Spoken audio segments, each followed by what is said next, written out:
एक कमरे में कैद लड़की को उसकी सहेली किसी तरह बाहर निकालती है और उसको कुछ रुपए देकर कहती है, बहन, इस नरक से जितनी जल्दी हो सके बहुत दूर भाग जाओ। वह लड़की वहां से भागकर अपने माँ बाप के पास पहुंच जाती है और जब एक एक बात जो उसके साथ हुई थी बताती है तो सुनने वाले लोग हैरान परेशान हो जाते हैं। हेलो दोस्तों, आप देख रहे हैं पुष्पा देहाती वॉइस यूट्यूब चैनल।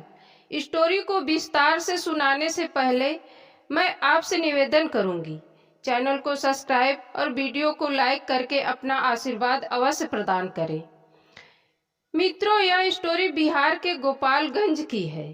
गोपालगंज में एक परिवार रहता है जिसमें पति, पत्नी और उनकी बेटी जो शादी लायक हो चुकी थी।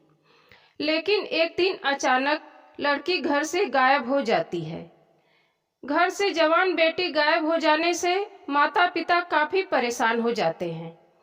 माता पिता अपने स्तर से काफी ढूंढते हैं पर लड़की का कुछ पता नहीं चलता है।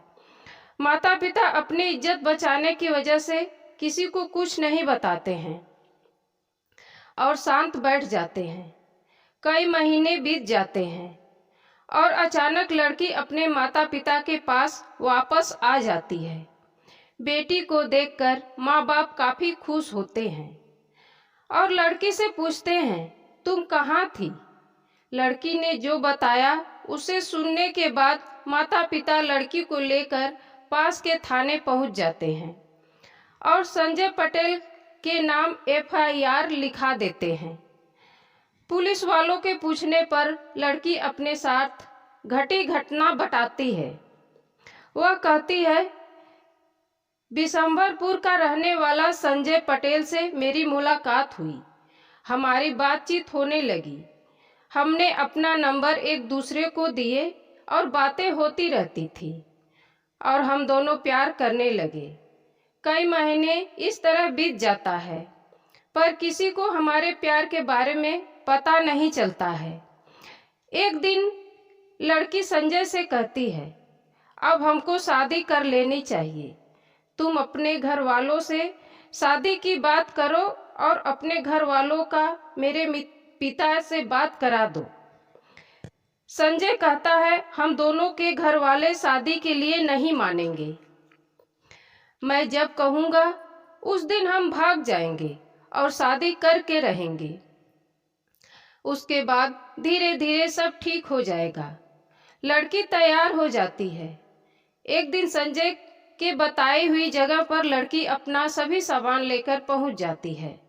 उसके बाद लड़की और संजय गोपालगंज से उत्तर प्रदेश के एक शहर में पहुंच जाते हैं और एक कमरा किराए पर लेकर रहने लगते हैं। लड़की बहुत खुश थी। उसका प्रेमी संजय अब उसके पास था। दोनों पति पत्नी की तरह रहते हैं।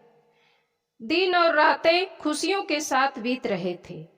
कुछ दिनों बाद एक दिन संजय लड़की से कहता है, मैं कुछ जरूरी काम से जा रहा हूँ, थोड़ी देर में आ जाऊंगा। इतना कहकर संजय चला जाता है। धीरे धीरे शाम हो जाती है। कुछ रात भी हो गई पर संजय लौटकर नहीं आया। अब लड़की परेशान होने लगती है। नई जगह, नए लोग, वह किसी को जानती भी नहीं थी। लड़की को समझ में नहीं आ रहा था क्या करे। वह मकान मालिक के पास जाती है और कहती है, सुबह से मेरे पति किसी काम से गए हैं और अभी तक वापस नहीं आए। आपसे कुछ कहकर गए हैं। मकान मालिक जो लड़की को बताया उसे सुनकर लड़की के होश उड़ गए। मकान मालिक ने बताया, तुम्हारा पति तुमको 35,000 में बेचकर भाग गया।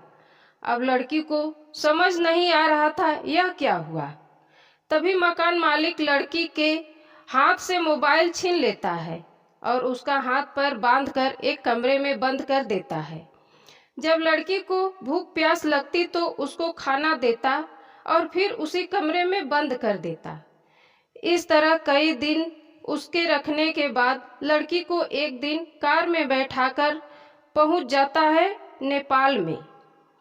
एक कोठे के मकान मालकिन को लगभग 1.5 लाख रुपए में लड़की को बेचकर भाग जाता है। अब लड़की कोठे के मकान मालकिन के आगे काफी मिन्नतें करती है, अपनी इज्जत की दुहाई देती है और रोते रोते कहती है, मुझे घर जाने दो, पर वह ना सुनती है और शुरू होता है लड़की के साथ दरिंदगी का गंदा खेल। अब अलग अलग लोगों के साथ लड़की को परोसा जाने लगा। लड़की रोती रहती, यह सब वही रहने वाली एक नेपाली लड़की देखती रहती है। एक दिन मौका पाकर नेपाली लड़की पूछती है, क्या बात है, तुम ऐसे क्यों रोती रहती हो? तब लड़की नेपाली लड़की से अपनी पूरी कहानी बताती है और सब सुनकर वह नेपाली लड़की कहती है, घबराओ नहीं, मैं तुम्हें यहाँ से निकालूंगी, सही समय का इंतजार करो। लगभग 1 महीना का समय बीत गया। एक दिन कोठे की मालकिन किसी काम से बाहर गई थी। उस दिन नेपाली लड़की उसको खिड़की के रास्ते बाहर निकालती है और 2000 रुपये देती है और कहती है, जितना जल्द हो इस नरक से दूर भाग जाओ, दोबारा इनके हाथ लग गई तो बड़ा मुश्किल हो जाएगा।